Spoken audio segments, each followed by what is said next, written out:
यति बेला हामी पनि अमेरिकी सहयोग एमसिसी भनेर बुरुक नउफ्रौँ। त्यहाँ अमेरिकाले चाहिँ सेना र चाहिँ सहयोग जुटायो। त्यो देशका नागरिकहरूले त्यो सरकारलाई सहयोग गर्दैनन्। केवल बाहिरको चाहिँ सेना र सहयोगले मात्रै त्यो देशको सत्ता टिक्दो रहेनछ भन्ने कुरा अफगानी राष्ट्रपति र त्यहाँका शासकहरूले देश छोड्नु परेको घटनाले हामीलाई झस्काइरहेको छ। सोभियत हस्तक्षेप टिकेन, अमेरिकी हस्तक्षेप टिकेन, दुनियाँको परिवर्तनको मोडेल, त्यस देशको आर्थिक सामाजिक सांस्कृतिक रूपान्तरणको मोडेल सभामुख महोदय त्यस देशका जनताले निर्धारण गर्न पाउनु पर्दछ। कुनै शक्ति राष्ट्रहरूले परेड खेलेर होइन भन्ने कुरा स्थापित भएको छ। सरकार बनाउन नसक्ने, परराष्ट्र मन्त्री बनाउन नसक्ने, सरकारको पक्षमा भूमिका खेल्न नसक्ने, के फेरि आन्दोलन गर्नुपर्ने हो, फेरि केपी ओलीको सरकार ल्याउनु पर्ने हो? सार्क राष्ट्रको अध्यक्षता गरिरहेको मुलुक, त्यस देशको सरकार, त्यसमाथि कम्फर्टेबल र परमादेश सरकार, जनकवि केशरी राजले भने जस्तो दुनियाँभर मादल बज्दा पनि भिउजिएन सभामुख महोदय। उसले केही थाहा पाएन। कस्तो हिजो त यहाँ सुनिन्थ्यो उहाँ गठबन्धनको हिरो हो। आज हाम्रो प्रधानमन्त्री, हाम्रो सरकार, त्यहाँ सङ्कटमा परेका नेपालीहरूले आफ्नो देश छ, आफ्नो देशमा सरकार छ र त्यहाँबाट हाम्रो सुरक्षाको निम्ति पहल कदमी हुन्छ भन्ने कुरा थाहा पाएनन् सभामुख महोदय। विडम्बनाको कुरा यो छ। हामी यस प्रकारको गैर जिम्मेवार र उत्तरदायी सरकार यो होला भनेर कल्पना गरिरहेका थिएनौँ, जोसँग झन्डै 2/3 क्षमता छ। आज सरकार बनिरहेको छैन, पूर्णता पाइरहेको छैन। म त्यता जान चाहन्न। हामी चाहन्छौँ कि त्यहाँ रहेका नागरिकहरूको रक्षा हुनुपर्दछ, तिनको फिर्तीको व्यवस्था मिलाइनु पर्दछ र त्यो फेरि कुनै प्रतिबद्धताले पुग्दैन। यहाँ सुनिया थियो, यो सरकारलाई त्यस्तो गल्ती गर्ने छुट छैन जसले केही पनि नगरोस्, कुरा मात्रै गरोस्। अघिल्लो सरकारलाई आरोपित गरिरहियो, परराष्ट्र सम्बन्ध बिगार्यो, सन्तुलन भएन, प्रभावकारी भएन। हामी हेर्न चाहन्छौँ सभामुख महोदय, यो झन्डै 2/3 सरकारको प्रभावकारी काम दुनियाँले थाहा पाउँदा पनि हिरो बनेका प्रधानमन्त्री, गठबन्धनले हिरोको रूपमा परिभाषित गरेका प्रधानमन्त्री आज जिरो भइरहनु भएको छ। हामीले थाहा पाएनौँ, नेपाल राष्ट्रले थाहा पाएन, नेपाली जनताले थाहा पाएन र उहाँले आफ्ना समकक्षीहरूसित पनि अफगानिस्तानको घटना के हो, क्रान्ति हो, प्रतिक्रान्ति हो, हिंसा हो, आक्रमण हो, प्रत्याक्रमण हो, हस्तक्षेप र प्रतिहस्तक्षेपका अनन्त श्रृङ्खलाहरूले थिलथिलो र खण्डहर भएको त्यहाँका जनताको सुख, समृद्धि, लोकतन्त्र आदि माथिको समस्या हो। के हाम्रो देशको कुनै राष्ट्रिय, अन्तर्राष्ट्रिय र हाम्रो परराष्ट्र कुनै दृष्टिकोण छैन सभामुख महोदय? हामी त्यो जान्न चाहन्छौँ। सरकारलाई यस विषयमा सदनलाई स्पष्ट पार्नका निम्ति रुलिङ होस् भनेर माग गर्न चाहन्छौँ सभामुख महोदय। हामी सबभन्दा पहिला एउटा कुरा स्मरण गराउन चाहन्छु म। हाम्रो पार्टीको तर्फबाट 73 सालमा त्यहाँ रहेका, कार्यरत रहेका नागरिकहरूमाथि हमला हुँदा तत्कालीन प्रधानमन्त्री सम्माननीय केपी शर्मा ओलीको सरकारले तत्काल 24 घण्टा भित्रै राहत र उद्धारको काम गरेको थियो। हामी त्यो गर्न सक्छौँ कि सक्दैनौँ? सरकार कहाँ छ? जनता जान्न चाहन्छन्। हामी जान्न चाहन्छौँ र हामी स्पष्ट त्यसको बारेमा जानकारी माग गर्दछौँ। अर्को, यस घटनाबाट नेपाल राष्ट्रले के सिक्ने हो, दुनियाँले के सिक्ने हो? यो कुनै चान्चुने विषय होइन। सोभियत हस्तक्षेप टिकेन, अमेरिकी हस्तक्षेप टिकेन, दुनियाँको परिवर्तनको मोडेल, त्यस देशको आर्थिक सामाजिक सांस्कृतिक रूपान्तरणको मोडेल सभामुख महोदय त्यस देशका जनताले निर्धारण गर्न पाउनु पर्दछ। कुनै शक्ति राष्ट्रहरूले परेड खेलेर होइन भन्ने कुरा स्थापित भएको छ। घटनाको बारेमा दृष्टिकोण बेग्लै होला, त्यो कस्तो हो भनेर। तर नेपालले यसबाट के सिक्ने? हामी एउटा संजोग देख्छौँ।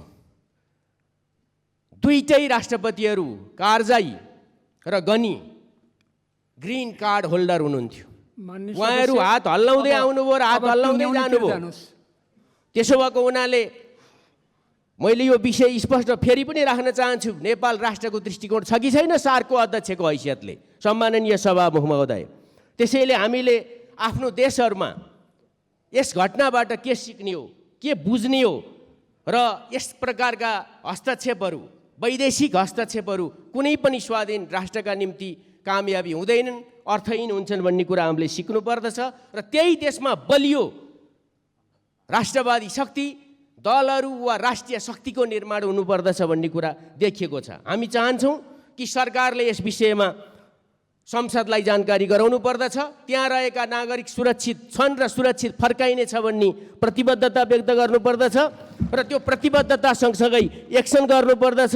त्यस्तो भएन भने एउटा कविले, गाउँले बलदेवले लेखेको जस्तो स्थिति नबनोस् कि बाहिर हेर्दा नेपाली परन्तु अर्कै भइसकेँ, विदेश मेरो स्वर्ग हो, मै पनि स्वर्गीय भइसकेँ भन्ने जस्तो अवस्था सिर्जना नहोस्। सभामुख महोदय, यो देशमा नेकपा एमाले जस्तो प्रगतिशील देशभक्त पार्टी छ र त्यहाँ रहेका नागरिकहरूलाई, अप्ठ्यारोमा परेका नागरिकहरूलाई उद्धार हुनुपर्दछ भन्ने दृढ दृष्टिकोण राख्ने पार्टी छ। त्यसो हुँदा यो परमादेश सरकारले आजै सदनलाई जानकारी गराउनु पर्दछ, कहिले फर्किनेछन् सुरक्षित रूपमा।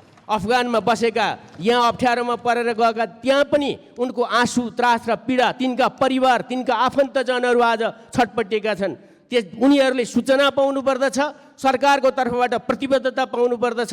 यही कुरा हामी जोरदार रूपमा राख्न चाहन्छौँ सभामुख महोदय। धन्यवाद।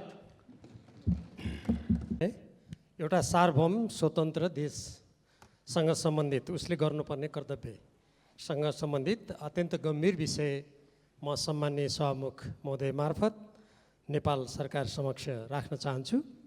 आज ब्रिटिस गोर्खा सत्याग्रह संयुक्त सङ्घर्ष समितिद्वारा सञ्चालित गोर्खा सत्याग्रह आन्दोलनका तर्फबाट ज्ञानराज राई, धनबहादुर गुरुङ र पुष्पा राणा घले बेलायतको लन्डनमा आमरण अनसन बस्नुभएको 10 दिन भयो। उहाँहरूको स्वास्थ्य अवस्था बिग्रिँदै गएको समाचार छ। अनसनकारी बसेको पाल त्यहाँको प्रहरीबाट हटाइएको छ। आफ्ना न्यायोचित मागहरू पुरा गर्ने तथा यसको लागि तत्काल उच्चस्तरीय वार्ता कमिटी निर्माण गरियोस् भन्ने नेपाली नागरिक भूतपूर्व गोर्खाहरूले अगाडि सारेको माग पुरा गराउनेतर्फ नेपाल सरकारले के गरिरहेको छ, यस सम्मानित सदनलाई तत्काल जानकारी दिन सम्माननीय सभामुख मार्फत म जोरदार माग गर्दछु। नेपाल र नेपालीको हित तथा जीवज्यानको सुरक्षा गर्नु नेपाल सरकारको प्रमुख कर्तव्य भएको कुरा मैले दोहोऱ्याइरहनु पर्दैन। भूतपूर्व ब्रिटिस गोर्खाहरूले 2 दशकदेखि त्रिपक्षीय सम्झौतामा व्यवस्था भएअनुसार ब्रिटिस सेनाका अन्य युनिटमा सेवारत सैनिक सरह समान कामका लागि समान सेवा शर्त र सुविधा तथा पेन्सनको माग राखी आन्दोलन गर्दै आएका छन्।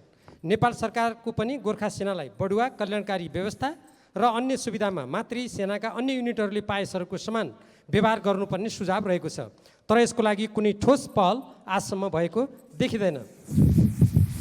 प्रमुख मागहरूमा जुलाई 1997 भन्दा पहिले सेवानिवृत्त भएकाहरूले समान पेन्सन पाउनुपर्ने, विगतमा भेदभावपूर्ण तलब, पेन्सन र सुविधा दिए बापत क्षतिपूर्ति पाउनुपर्ने, ब्रिटिस गोर्खाका विधवाहरूले पनि समान पेन्सन र सुविधा पाउनुपर्ने, सन्तानले आप्रवासनको सुविधा पाउनुपर्ने, ब्रिटिस सेनाले पाउने सरहको औषधोपचारको सुविधा नेपालमै पाउनुपर्ने, पाउन्ड स्टर्लिङमा पारिश्रमिक नेपालकै ब्याङ्कमा पाउनुपर्ने रहेका छन्। नोभेम्बर 7, 1947 भारत र बेलायत बीच समझदारी पत्रमा हस्ताक्षर भई सोही वर्षमा नेपाल, भारत र बेलायत बीच त्रिपक्षीय सन्धि भएपछि 6 गोर्खा रेजिमेन्ट भारतमा र 4 रेजिमेन्ट बेलायतमा रहेका थिए। अहिले पनि वार्षिक 300 को हाराहारीमा नयाँ भर्ती लिने गरिएको छ। सन्धिको परिच्छेद 1 मा नेपालको स्वार्थ र प्रतिष्ठाको विपरीत हुन नहुने र गोर्खा सैनिकहरूलाई भाडाका सिपाहीका रूपमा हेरिन नहुने शर्त उल्लेख छ। प्रतिनिधि सभाको अन्तर्राष्ट्रिय सम्बन्ध समितिले भूतपूर्व गोर्खाका समस्या समाधानका लागि 2055 साल र 2075 सालमा भूतपूर्व गोर्खाका समस्या समाधानका लागि सरकारलाई अत्यन्त महत्त्वपूर्ण सुझाव दिएको थियो, तर ती सुझावहरूको कार्यान्वयनतर्फ कुनै ध्यान दिइएको छैन। सबभन्दा पछिल्लो पटक जुन 2019 मा तत्कालीन प्रधानमन्त्री केपी शर्मा ओलीको बेलायत भ्रमणका अवसरमा तत्कालीन बेलायती प्रधानमन्त्री टेरेसा मेसँगको वार्तामा त्रिपक्षीय सम्झौताको पुनरावलोकनको प्रस्ताव गर्नुका साथै ब्रिटिस गोर्खाको भर्ना, तालिम र सुविधाबारे नेपाल सरकारको जानकारीमा नभएको तथा परिस्थिति भिन्न भएकोले उक्त सम्झौताबारे नयाँ ढङ्गबाट सोच्नुपर्ने कुरा भएको थियो। नेपाल र बेलायतको संयुक्त विज्ञप्तिमा गोर्खाका बारेमा छलफल जारी राख्ने सहमति भएको कुरा उल्लेख गरेको थियो। तत्पश्चात नेपालको परराष्ट्र मन्त्रालयले फेब्रुअरी 2020मा काठमाडौँ स्थित बेलायती दूतावासलाई त्रिपक्षीय सम्झौताको पुनरावलोकनका लागि द्विपक्षीय वार्ता गर्न पत्राचार गरेको थियो। त्यसको कुनै जवाब दिइएको वा नेपाल सरकारले पुनः सोधखोज गरेको कुनै जानकारी छैन। यसतर्फ म सम्माननीय सभामुख महोदय मार्फत नेपाल सरकारको गम्भीर ध्यान आकर्षण गर्न चाहन्छु। नेपालको संविधानमा नै असमान सन्धि सम्झौताहरूको पुनरावलोकन गर्नुका साथै राष्ट्रिय हित र समानताको आधारमा सन्धि सम्झौता गर्ने कुरा स्पष्ट गरिएको अवस्थामा गोर्खाभर्ती जस्तो असमान र सार्वभौम सत्ता सम्पन्न देशले गर्न नहुने सन्धि खारेज गर्नुपर्नेतर्फ गम्भीर रूपमा लाग्नुपर्नेमा भूतपूर्व गोर्खाहरूले उठाएका न्यायोचित मागका सम्बन्धमा भइरहेको आमरण अनसनलाई गम्भीर रूपमा लिने काम सम्म नगरिनु जिम्मेवार सरकारका लागि सुहाउने कुरा होइन। बेलायतको संसदमा रहेका सदस्यहरूले समेत भूतपूर्व गोर्खा सैनिकहरूको आमरण अनसनप्रति ध्यान दिन र माग पुरा गर्न माग गर्दै आवाज उठाएका छन्।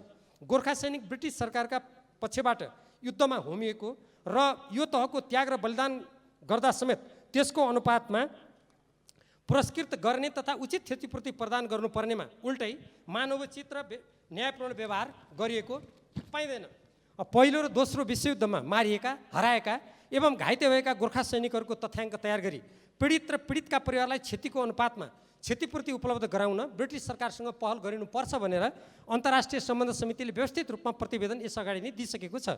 गोर्खाभर्ती सुरु भएदेखि हालसम्म लगभग 8 लाखभन्दा बढी युवाले ब्रिटिस सरकारको सेनामा सेवा गरेको विज्ञहरूको भनाइ छ।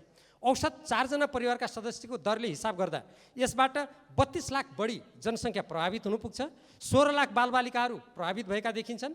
यस विषयमा गम्भीरतापूर्वक छलफल गरी आवश्यक परिपूरणको व्यवस्था गर्न ब्रिटिस सरकारसँग उच्च स्तरीय वार्ताको माग गरिरहेका भूतपूर्व गोर्खाहरूलाई उनीहरूको माग पुरा गर्नेतर्फ अहिलेसम्म वार्ता कमिटी समेत गठन नगरिनु यो अत्यन्त आपत्तिजनक कुरा हो।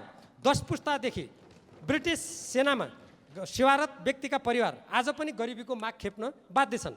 गोर्खाभर्ती प्रचलनकै कारणले उनीहरू शिक्षा, निजामती सेवा र राजनीति लगायतका क्षेत्रमा पछाडि परेकोले भूतपूर्व गोर्खाका समस्याहरूको समाधान गर्नु अत्यन्त आवश्यक छ र भूतपूर्व सैनिकहरूमाथि भएका अन्याय र भेदभावको अन्त्य गर्ने सम्बन्धमा नेपाल सरकारको सक्रिय संलग्नता भई समाधान खोज्नुपर्ने कुरामा विशेष ध्यान दिनुपर्छ भनेर यो प्रतिनिधि सभा, सदन र अन्तर्राष्ट्रिय सम्बन्ध समितिमा पटक पटक कुराहरू भएको छ र भूतपूर्व गोर्खाका प्रतिनिधिहरूले पनि यस सम्बन्धी कुरालाई पटक पटक उठाइरहनु भएको छ र अहिले बाध्य भएर उहाँहरू आमरण अनसन गरिरहनु भएको छ र उहाँहरूले पछिल्लो समयमा सत्याग्रह समितिको नेतृत्वमा जुन आन्दोलन गरिरहनु भएको छ त्यो लामो समयसम्म उहाँहरूका न्यायपूर्ण मागप्रति गरिएको व्यवस्था प्रतिको एउटा ठुलो विरोध हो।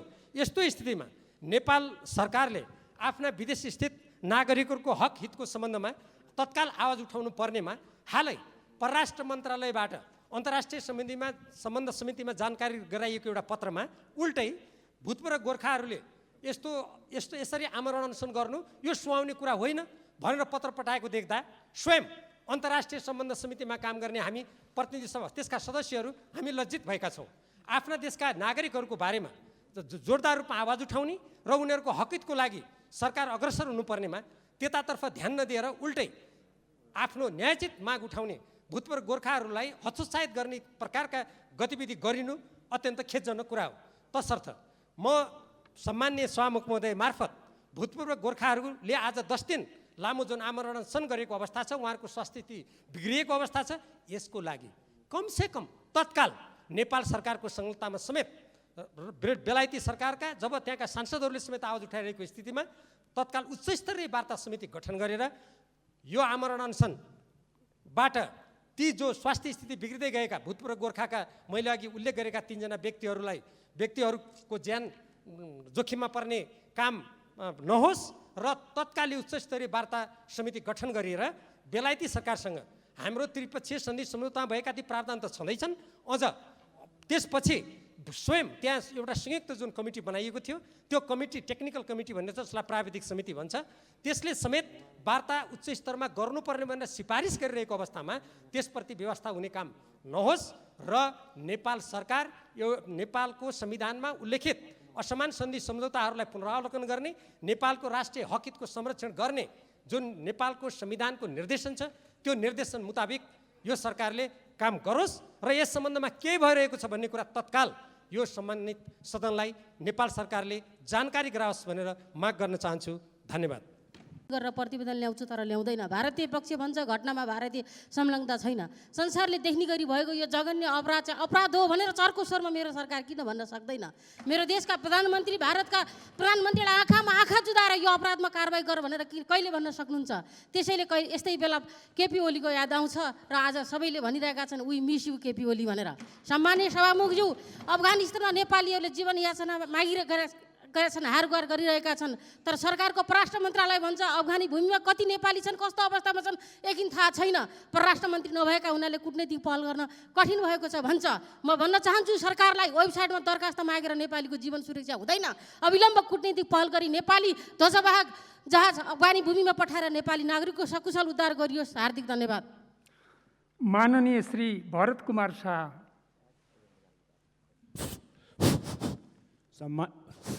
सम्मान्य सभामुख महोदय, भर्खरै यो अफगानिस्तानमा नेपालीहरूको सम्बन्धमा सरकारले उद्धार गर्ने भर्खर निर्णय गरेको छ, तर निर्णय मात्रै होइन, कार्यान्वयन होस् र तुरुन्त यसको जहाजहरू पठाइरहन्छ कि अरू कूटनीतिक नियोगबाट कसरी गरेर हुन्छ, यसलाई तुरुन्त कार्यान्वयन अगाडि जाओस् भन्ने म सरकारसँग जोरदार माग गर्न चाहन्छु। र दोस्रो कुरा, अहिले यो धान बाली यस साल राम्रो छ, पानी परेको हुनाले, तर यो युरिया, यो डिएपी, यो रासायनिक मल नभएको हुनाले किसानहरूले नपाउँदाखेरि हाहाकार भएको हुनाले धेरै किसानहरूलाई अप्ठ्यारो छ। त्यसलाई तुरुन्त व्यवस्था होस् भन्ने कुरा म भन्न चाहन्छु। र तेस्रो कुरा म यो के भन्न चाहन्छु भने तराईका विभिन्न जिल्लामा अहिले पनि गाई गोरु तस्करी गरेर बङ्गलादेशले नै त्यहाँ मासु काटेर खाने जो कामहरू भइरहेको छ त्यो तस्करी तुरुन्त बन्द होस् भन्ने कुराहरू म यहाँ सम्मान्य सभा मार्फत सरकारसँग माग गर्न चाहन्छु। धन्यवाद। माननीय श्री भवानी प्रसाद खापुङ।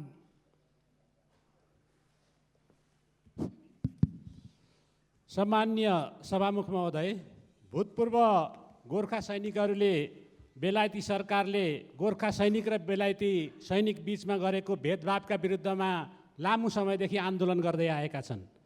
पछिल्लो अवधिमा गत साउन 22 देखि त्यहाँ भूतपूर्व 3 जना गोर्खा सैनिकहरू प्रधानमन्त्री कार्यालय अगाडि आमरण अनसन बसेका छन्। ब्रिटिस साम्राज्य विस्तार गर्नको लागि गोर्खालीहरूले थुप्रै युद्धहरू लडे। पहिलो विश्वयुद्ध लडे, दोस्रो विश्वयुद्ध लडे, अनेक क्षेत्रीय युद्धहरू लडे। त्यहाँ 50,000 गोर्खालीहरूले ज्यान गुमाए, लाखौँ लाख घाइते भए र तिनीहरूलाई घाइतेहरूलाई त्यो सरकारले उचित उपचार गर्यो, न मृतकहरूलाई कुनै सम्मान गर्यो र युद्धपछि लाखौँ गोर्खालीहरूलाई खाली खुट्टा स्वदेश फर्कायो। र यो अन्यायपूर्ण ब्रिटिस सरकारको कदमप्रति भूतपूर्व गोर्खाहरूले आन्दोलन गरिरहेका छन्। र यो माननीय श्री भीमसेन दास प्रधान।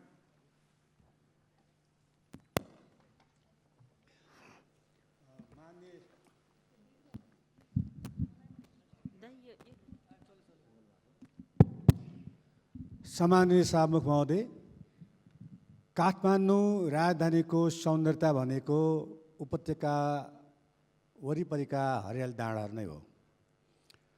अविष्कारको कारणले अहिले भूमाफियाहरूले ती डाँडा काँडामा बाब्ला उत्खनन गर्ने, प्लटिङ गर्ने र बफर जोनमा समेतै प्लटिङ गरी त्यहाँका पानीका मुहानहरू, जङ्गल मास्ने जीवजन्तु लोभनको साथै वातावरण क्षय हुँदै गएको छ र तापक्रम पनि वर्षै नै काठमाडौँ बढ्दो छ। यसलाई हामीले समयमै ध्यान दिन सकेन भने यो मर्मीकरणबाट हामी गुज्ने अवस्था आउनसक्छ। यो राजधानी सम्पूर्ण नेपाली जनताको कर्मभूमि हो र यसलाई बचाउनलाई सरकारले कार्यक्रम ल्याओस् र यो काठमाडौँको सांसदको मात्र विषय नभइकन सम्पूर्ण नेपालीको विषय पनि हुन आवश्यक छ। त्यसैले यसतर्फ हामी सबै मान्यहरू यो राजधानी जुनसुकै रास्ता दिशा अनुसार यहीँ आएर बस्नुपर्ने छ। माननीय श्री भैरबबहादुर सिंह। सभामुख महोदय, परमादेशबाट बनेको सरकार जनताको जीवधनको सुरक्षा गर्नको सट्टा कानमा तेल हालेर सुते जस्तो छ। अफगानिस्तानमा राजनीति उथलपुथल भएको छ। त्यहाँका नेपालीहरू के कस्तो अवस्थामा छन्, सही ठाउँमा छन् कि बिचल्लीमा छन् कि अब कुनै अपहरण भएर बिल्लीबाट भएका छन् कि अर्को देशमा शरणार्थी भएर गएका छन् कि त्यो कुराको जानकारी गर्नु पर्यो सरकारले। र साथै त्यहाँ भएका नेपालीहरू तुरुन्त नेपालमा ल्याउने चाहिँ काम गर्नु पर्यो भनेर सभामुख मार्फत म यो सरकारलाई अनुरोध गर्न चाहन्छु। र साथै यो दार्चुलाको घटना, जयसिंह धामीको घटना ट्विनबाट खसालेर भारतीय सुरक्षाकर्मीले खसालेर गएको आजको यतिका दिनसम्म 18 दिनसम्म एउटा त्यो कार्यदल बनाएको छ भन्ने कुरा सुन्न आएको छ। त्यो कार्यदलको प्रतिवेदन छिटोभन्दा छिटो सार्वजनिक होस् र जयसिंह धामीको क्षतिपूर्ति पाइयोस्। माननीय श्री मनकुमारीजी। सम्माननीय सभामुख महोदय, केपी शर्मा ओलीज्यूलाई बा भनेर धेरैले टिका टिप्पणी गर्नुहुन्थ्यो। बा बन्नको लागि धेरै गाह्रो रहेछ भन्ने कुरा यो 1 महिनाले देखाएको पनि छ। सम्माननीय सभामुख महोदय, सरकारलाई स्मरण रहोस् 2073 साल असार 6 गते काबुलमा भएको आत्मघाती बम विस्फोटमा 12 जना सुरक्षाकर्मीको मृत्यु र त्यसलाई लिनको लागि 7 गते नै बिहान 3:30 बजे नेपाल वायु सेवा निगम तत्काल पुगेर 24 जना सशरीर र 12 जनाको मृतक शरीर 24 घण्टाभित्र उद्धार गरेर नेपालमा ल्याइयो। त्यसपछि कोरोनाले महामारी भयो। चीनबाट विद्यार्थीहरूलाई पनि उच्च सतर्कताका साथ ल्याइयो। तर आज अफगानिस्तानमा रहेका हाम्रा ती भर्ताहरू रोइरहेको बेला, ती दिदीबहिनीहरू रोइरहेको बेला सरकार किन चुप छ? यसको हामी उत्तर खोज्न चाहन्छौँ। अर्को कुरा, दार्चुला जयसिंह धामीको छानबिन उच्च स्तरीय छानबिन समिति बन्नको लागि किन ढिला? माननीय श्री महेन्द्र कुमारी लिम्बू।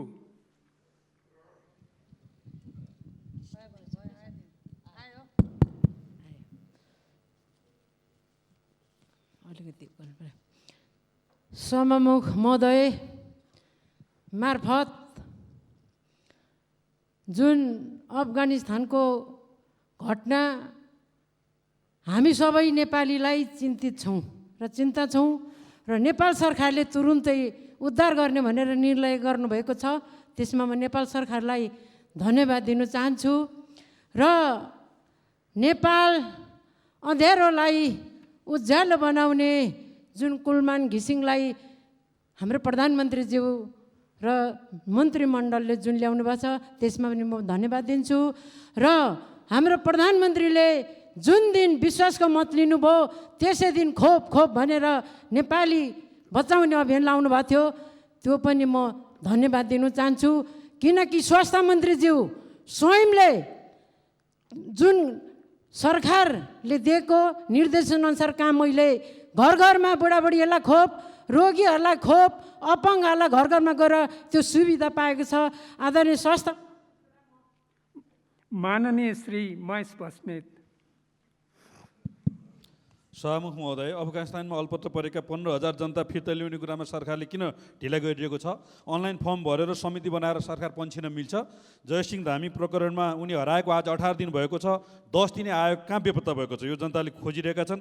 अघिल्लो सरकारले चाइनाको वुहानबाट चाहे विद्यार्थीहरूको उद्धार गर्ने क्रम होस्, चाहे अफगानिस्तानमा सुसाइड बमबाट हत्या भएका 12 जना र 24 जनालाई उद्धार गर्ने क्रममा जुन खालको भूमिका खेल्यो त्यो कुराबाट यो सरकारले सिक्नु आवश्यक छ। त्यसै गरी यो वर्तमान सरकारले आज जनताले उही मिस केपी ओली भनिरहेका छन्। किनभने यो सरकारले जसरी विगतमा जनताको पक्षमा काम गरिरहेको थियो, वर्तमान प्रधानमन्त्रीज्यूले काम गरिरहेका राजदूतलाई हटाउने, नयाँ सरकार बनाउन नसक्ने, परराष्ट्र मन्त्री बनाउन नसक्ने, सरकारको पक्षमा भूमिका खेल्न नसक्ने, के फेरि आन्दोलन गर्नुपर्ने हो, फेरि केपी ओलीको सरकार ल्याउनु पर्ने हो? यो नेपाली जनताको आवाज छ, यो तर्फ ध्यान जाओस्। धन्यवाद। माननीय श्री महेश्वर जङ गहतराज अथक। सम्माननीय सभामुख महोदय, बाँकेको पिछडिएको एवं विकट क्षेत्र नरायणपुर र राप्ती सुनारीको लाइफलाइनको रूपमा रहेको हुलाकी सडकको नेपालगञ्ज नरायणपुर खण्डको कार्य सम्पन्न भई प्रयोगमा समेत आइसकेको छ भने सिद्धनाघाट बैजापुर अगैये सडक खण्डको निर्माण कार्य यसै आर्थिक वर्षमा सम्पन्न हुने चरणमा छ। यी दुवै सडक खण्डको निर्माण कार्य सम्पन्न हुने बित्तिकै नेपालगञ्ज गुलरिया टिकापुर धनगढी समेतको चल्तीको सडकको रूपमा यो हुनेछ। तर दुर्भाग्य राप्ती नदीको सिधुना घाटमा अहिलेसम्म पनि पूर्ण आकारको पुल को काम अगाडि बढ्न सकेको छैन। राप्ती नदी करिब करिब 1 किलोमिटरमा फैलिएको छ, तर हालसम्म निर्माण भई चालुमा रहेको पुल 300 मिटरको छ, त्यो पनि वान वे मात्र। यो पुल निर्माणको काम अगाडि बढाउन पटक पटक सम्बन्धित निकायको ध्यान आकर्षण गराउँदा समेत पनि सरकार बेखबर जस्तो भएको छ। सम्माननीय सभामुख मार्फत राप्ती नदीको सिधुना घाटबाट घाट पुल निर्माणको कार्य तत्काल अगाडि बढाउन म सरकारको गम्भीर ध्यान आकर्षण गराउन चाहन्छु। माननीय श्री मीनबहादुर विश्वकर्मा। सम्माननीय सभामुख महोदय,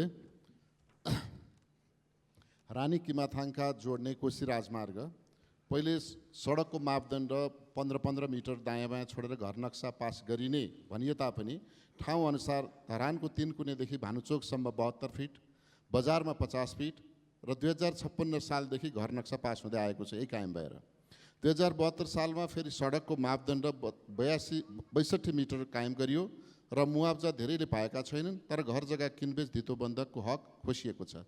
73 सालमा बजारमा त्यति ठुलो सडक लैजाँदा क्षति हुने र मुआवजा पनि धेरै हुने भएको हुनाले सेउती खोलाको किनाराबाट बाइपास सडक बनाउने निर्णय भयो।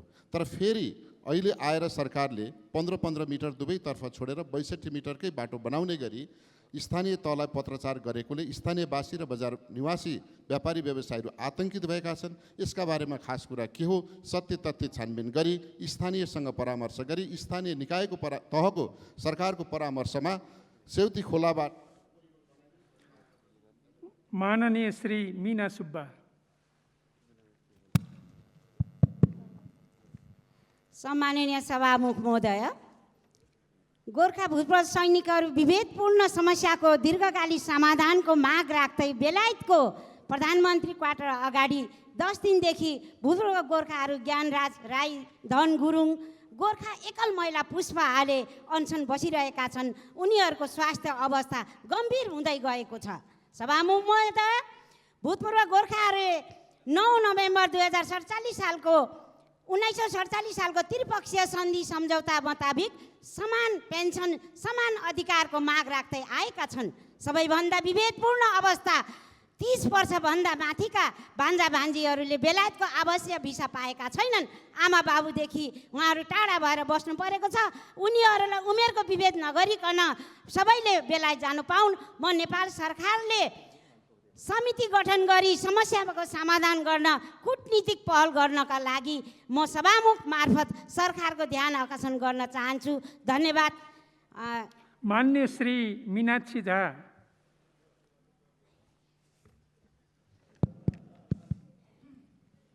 सम्माननीय सभामुखज्यू, झन्डै 2/3 सरकारलाई सर्वोच्च अदालत परमादेशबाट विस्थापित गरी धारा 76(5) को अनुसार बनाइएको सरकारका प्रधानमन्त्री आदरणीय शेरबहादुर देउवा र उहाँको मन्त्रीमण्डललाई सफल र पूर्ण कार्यकालको लागि बधाई तथा शुभकामना दिन चाहन्छु। मन्त्रीमण्डल पूर्णताको पनि कामना गर्दै जनताको आकाङ्क्षा अनुरूप काम गरोस् भनेर पनि आशा र आकाङ्क्षा राख्दछु। सभामुख महोदय, बहुमत हुँदैमा दम्भ र अहङ्कारको राजनीति गर्नेलाई जनताको जनप्रतिनिधिद्वारा बहुमतद्वारा विस्थापित गरेको नजिर स्थापित भएको छ। सभामुख महोदय, सरकारमा बस्दा बोली र गराइमा समानता नदेखाउने तत्कालीन सरकार प्रमुखले अहिले आएर रोस्टरमा वर्तमान सरकारसँग फेरि अहङ्कार र दम्भकै भाषामा प्रश्न गर्दा र अपेक्षा राखेको सुनेर अचम्म मानेका छैनौँ। उहाँले सही ठाउँमा सही बोल्नु भएको छ, तर अरूलाई एउटा औँला देखाउँदा आफूतिर 3वटा औँला फर्केर आउँछ, उहाँले बुझ्नुपर्ने छ। अति माननीय श्री मीना पाण्डे।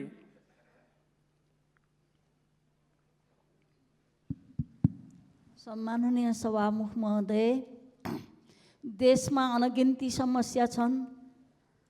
ती थाती राख्दै कम्तीमा सभामुखज्यूले चाहिँ रुलिङ गरिसक्नुभयो। यो अफगानिस्तानमा विभिन्न माध्यमबाट पुगेका नागरिकहरूको सुरक्षाको लागि सरकारको आफ्नो कार्यान्वयनमा ढिला नगरोस्, छिटोभन्दा छिटो व्यवहारमा उतारोस् भन्ने चाहन्छु। सभामुख महोदय, देश बाढी पहिरोले आक्रान्त अनि मेलम्ची मनाङ जस्ता धेरै हिमाली र पहाडी र अनि तराईका जिल्लाहरूमा पनि बाढी पहिरोले आक्रान्त छ। पीडितहरू अहिले पनि बासविहीन छ। त्यतातर्फ पनि सरकारको गम्भीर ध्यान जानु जरुरी छ।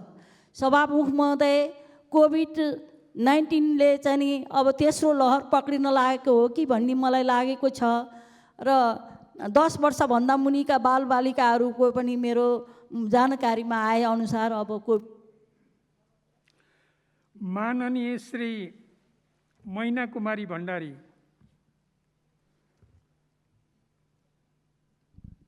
सम्माननीय सभामुख महोदय, कोभिडको कारण देश आक्रान्त भएको अवस्था छ। सङ्क्रमित मृत्युको सङ्ख्या अत्याधिक बढिरहेको अवस्था छ। गुल्मीका स्थानीय तहमध्ये सत्यवती गाउँपालिकामा 36 जनाको कोभिडको कारण निधन भइसकेको छ। 64 जना सक्रिय सङ्क्रमित होम र बुटवल काठमाडौँका विभिन्न अस्पतालमा उपचार गराइरहेका छन् र यो अस्वाभाविक मृत्युदर हो र यसलाई नियन्त्रण गर्न सकिएन भने पालिकामा अझै मृत्यु हुनेको सङ्ख्या वृद्धि हुने अवस्था देखिन्छ र यो भयावह सङ्केत हो र धेरै युवाहरू विभिन्न अस्पताल र होम आइसोलेसनमा उपचार गराइरहेका छन् र सत्यवतीले विभिन्न सामानहरूको अझै त्यहाँ एन्टिजेन लगायत विभिन्न सामग्रीको माग गरेको छ र विभिन्न युवाहरू हेलिकप्टरमा ल्याउँदै उनीहरूलाई निधन भइरहेको अवस्था छ र त्यहाँका बिरामीहरूलाई, ती युवाहरूलाई, सिरियस बिरामीहरूलाई निःशुल्क हेलिकप्टरबाट उपचार गरिने व्यवस्था होस् भन्ने म सरकारसँग, सभामुख मार्फत सरकारसँग जोरदार माग गर्न चाहन्छु। धन्यवाद। माननीय श्री मोहन बानिया।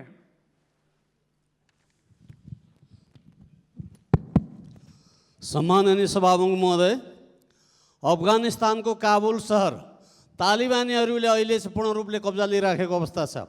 अफगानिस्तानमा रहेको अमेरिकी दूतावासमा 300 जना नेपालीहरू अहिले सुरक्षार्थ खटिएका छन्।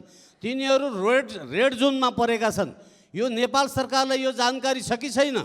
हिजो मात्रै अन्तर्राष्ट्रिय सम्बन्ध समितिको बैठक भएको थियो, त्यसपछि मात्रै नेपाल सरकारको चाहिँ कान खुलेको छ, आँखा देखेको छ। अहिले यो चाहिँ जनताहरूले सम्मानपूर्वक बाँच्न पाउने हक अधिकारको चाहिँ रक्षा गर्छ कि गर्दैन?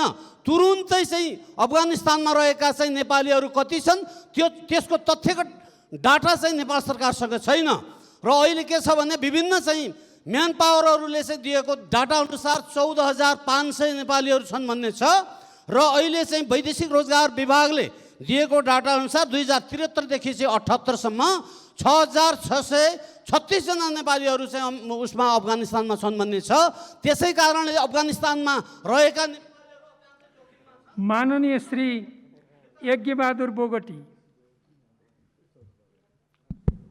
सम्माननीय सभामुख महोदय, अछामी जनताको 50 वर्ष पुरानो सपना पूर्ववर्ती केपी सरकारका पालामा गैरीटार तुर्माखान जङ्गलघाट बाब्याचौर चिसापानी सडकलाई वैकल्पिक राजमार्गको रूपमा निर्माण गर्ने भन्ने योजना अगाडि बढाएको थियो। त्यो योजनाको डिपिआरदेखि लिएर इआइए पनि भइसकेको छ र त्यसको तत्कालै यो सरकारले टेन्डर गरेर काम अगाडि बढाओस् भन्ने सभामुख मार्फत सरकारको ध्यान आकर्षण गराउन चाहन्छु। कोभिड भयावह रूपमा अगाडि बढेको छ।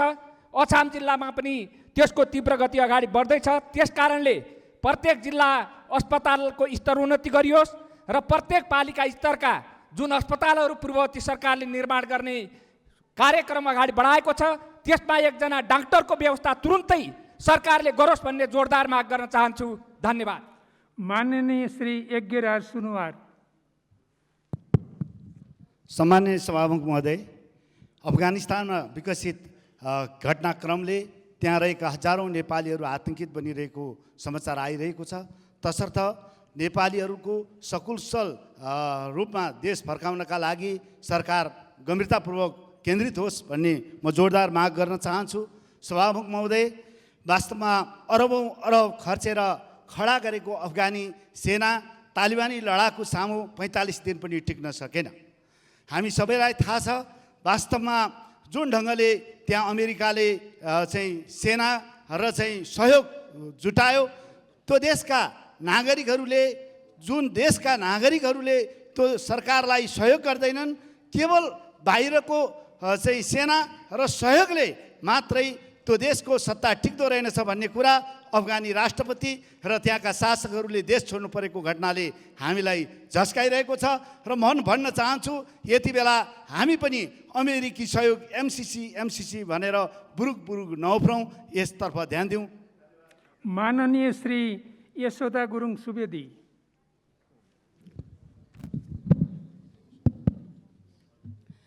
सम्माननीय सभामुखज्यू, गत जेठको अन्तिम र असारको पहिलो सातामा गएको भीषण बाढी र पहिरोबाट मनाङ जिल्ला आक्रान्त भएको छ र ठुलो धनको क्षति भएको कुरा सर्वविदितै छ।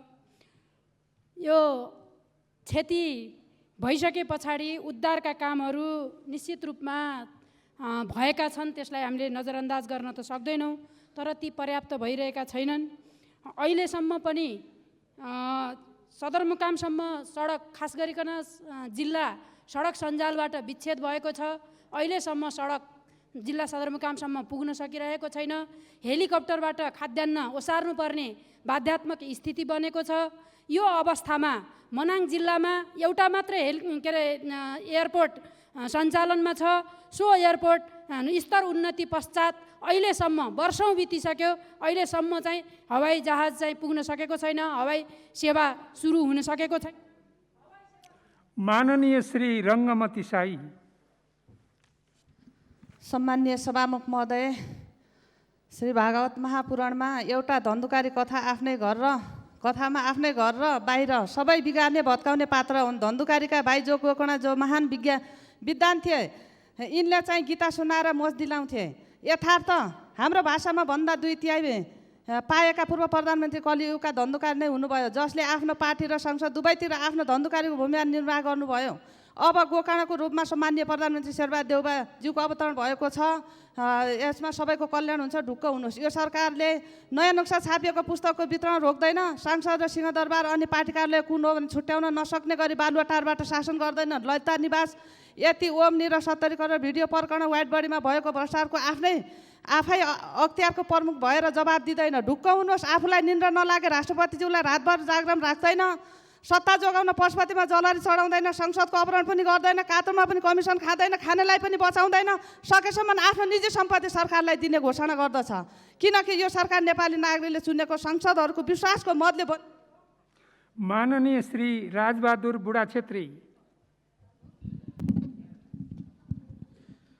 सभामुखज्यू, कोरोनाले शिक्षा क्षेत्रमा ठुलो धक्का पुर्याएको छ। यो 1 वर्षको धक्काले 10 वर्ष परसम्म यसको असर रहन्छ। त्यसैले विकास बजेट कटौती गरेर भए पनि विद्यालय र विश्वविद्यालयका शिक्षक, विद्यार्थी र कर्मचारीलाई तत्काल खोपको व्यवस्था गरी पठन पाठन र परीक्षालाई सुचारू गरियोस् भन्ने माग गर्न चाहन्छु। तेस्रो लहर कोभिडको अनुमान गरिएको छ, यसको लागि के तयारी भइरहेको छ? यसको लागि पूर्व तयारी भएन भने फेरि हामीले ठुलो धक्का बेहोर्नुपर्छ। 165वटै निर्वाचन क्षेत्रमा कम्तीमा पनि एउटा कोभिड डेडिकेटेड हस्पिटल तयारी अवस्थामा राख्नु पर्यो, ताकि बेड, अक्सिजन, भेन्टिलेटर र आइसियुको समस्या नरहोस्। र त्यति मात्रै होइन, यो स्वास्थ्य जनशक्ति पनि अपडेट गराइयोस्, अलर्ट राखियोस्। र कोभिडलाई विजय गरेका देशहरू र हाम्रो देशका स्वास्थ्य कर्मीहरूको बिचमा अनुभव, यो कोभिड सम्बन्धीको अनुभव आदान। माननीय श्री राजेन्द्र कुमार केसी। सभामुख महोदय, भनिन्छ जुन राष्ट्रमा अदालत र सेना कमजोर हुन्छ अथवा कमजोर बनाइन्छ त्यो मुलुक असफल राष्ट्रको रूपमा रूपान्तरण हुन्छ। सभामुख महोदय, हालैका दिनमा अदालतलाई कमजोर बनाउने गम्भीर षड्यन्त्र भइरहेको छ। यसले राष्ट्रको साथै जनतालाई हित गर्दैन। अहिले आदेश र परमादेशको शब्द प्रतिपक्षको जिब्रोमा टाँसिएको छ। अदालतको परमादेशले बनेको सरकार 146 जनादेश प्राप्त सांसदले फिजिकल्ली सर्वोच्च अदालतमा उपस्थित भएर अदालतमा सदाखत गरेर दिएको परमादेशलाई यो अदालतको परमादेश होइन, यो अदालतले परामर्श दिएको होइन, 146 जना सांसदले परामर्श लिएको हो, दिएको होइन। म प्रतिपक्ष सांसदलाई भन्न चाहन्छु सभामुख महोदय, यो अदालत 146 जना सांसदले लिएको परामर्श हो। त्यसकारण सत्ता बहिर्गमनको रोदन रोइलो अदालतको छविमा घुलमिल नहोस्। माननीय श्री राजेन्द्र प्रसाद गौतम। सम्माननीय सभामुख महोदय, त्रिदेशीय व्यापार र वाणिज्यको पुल बनेको विराटनगर किमाथानका हाइवे आज सुरुवात भएको 12 वर्ष भयो, तर अहिले पनि त्यसले पूर्णता पाउन सकेको छैन।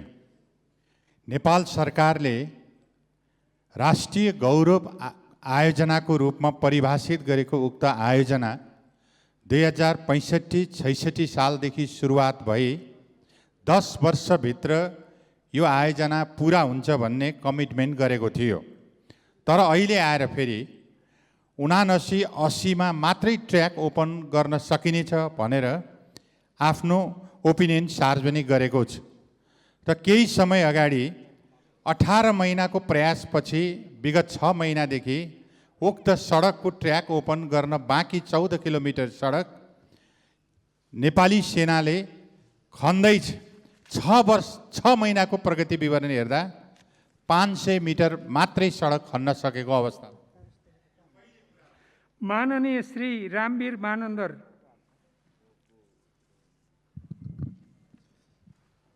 सभामुख महोदय, असार र श्रावणमा आँखा फुटेको गोरुले हरियो मात्रै देख्छ भन्थे। आज अन्तिम सोमबार पनि हो, श्रावण 32 गते, र सबैलाई शुभकामना र बधाई पनि दिन चाहन्छु। सभामुख महोदय, आफ्नै नेपाल मिलाउन नसक्नेलाई यो अफगानिस्तानबाट हाम्रो दाजुभाइलाई ल्याऊ भन्नु चाहिँ अलिकति अप्ठ्यारो जस्तो लागेर अघि नै भनिसक्नु भएको छ धेरै साथीहरूले, त्यस भएर ल्याउनुहोस् भनेर चाहिँ अनुरोध पनि गर्न चाहन्छु। र कसैले भन्छ यो सरकार परमादेशको रे, कसैले भन्छ यो सरकार बहादुर पञ्च पाण्डवहरूको पनि हो रे, र अर्को के भन्छ भन्दाखेरि यो सरकार ट्विन चुडाउनेहरूको पनि हो कि क्या हो रे भनेर पनि भन्छ। र कसैले भन्छ यो सरकार त दामलाई छिराउन लागेकाहरूको पनि हो कि क्या हो रे भन्छ। र कसैले भन्छ यो एमसिसी ल्याउनु खोजेको सरकार हो कि क्या हो त्यो पनि भन्छ अरे कि। तर मलाई चाहिँ के लाग्छ भने यो जसले जेसुकै भने पनि यो प्रचण्ड प्रतापी र भूपतिहरूको सरकार पनि हो कि जस्तो लागिरहेको छ। र माननीय श्री रेखा कुमारी।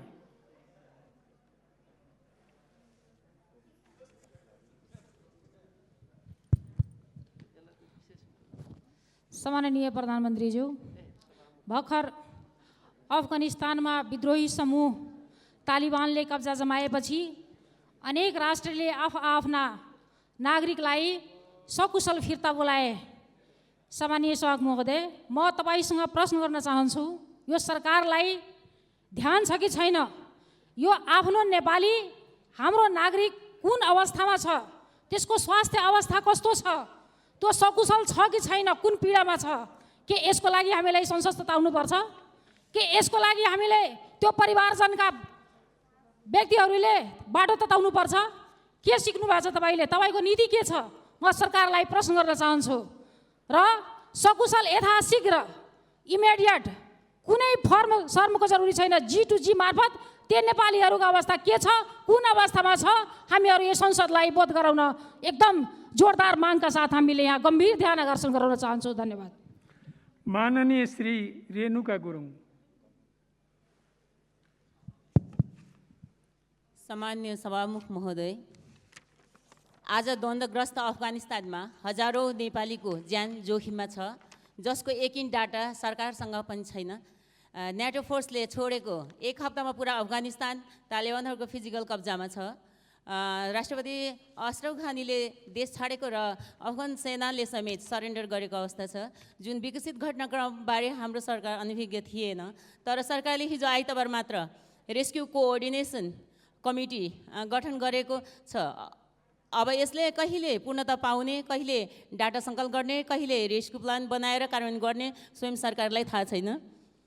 त्यस्तै नेपालको परराष्ट्र मन्त्रालय बेलायत स्थित नेपाली राजदूतावास भूपू गोर्खाको मुद्दा सम्बोधनको लागि त्रिपक्षीय सन्धि अनुसार समान हकको लागि वार्ता समिति गठन गर्नुको सट्टा आइएससीको मिटिङमा स्वास्थ्य प्रतिवेदन पेश गरेर टारेको बुझिन्छ। सभामुख मार्फत सरकारको ध्यान आकर्षण गर्न चाहन्छु। धन्यवाद। मान्य सदस्यहरू, शून्य समयमा बोल्ने क्रम यहीँ समाप्त हुन्छ।